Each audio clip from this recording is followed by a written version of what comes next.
Day 227. Love restores right order. And you shall love the Lord your God out of and with your whole heart.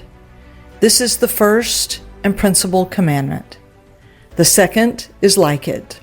You shall love your neighbor as yourself. Mark 12:30 and 31.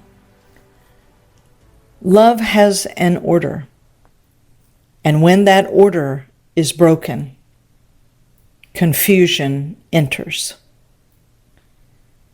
It is first you and him, not others first, not performance first, not even ministry first.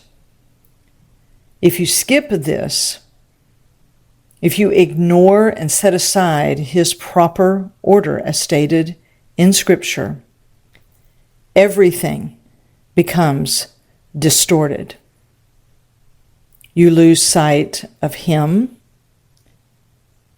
You set yourself aside and martyr yourself.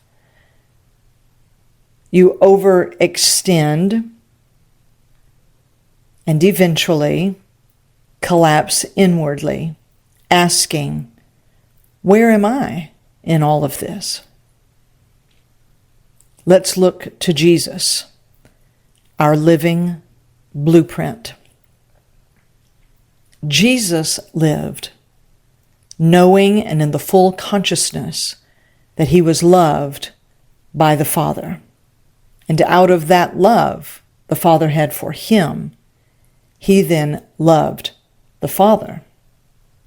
And he loved himself by the love of the Father. The proper value of himself came from the Father. The unearned love of the Father set him at rest inwardly. Then he loved others.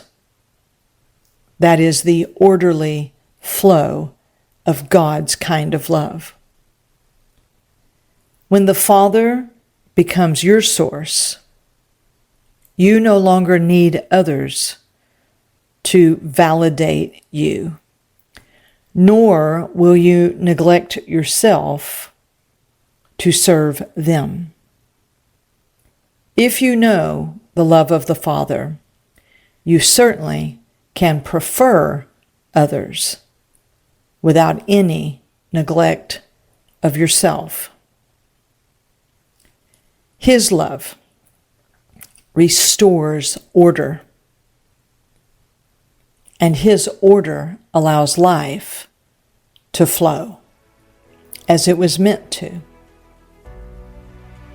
He knows, and when we refer all things to him, he puts us in right order.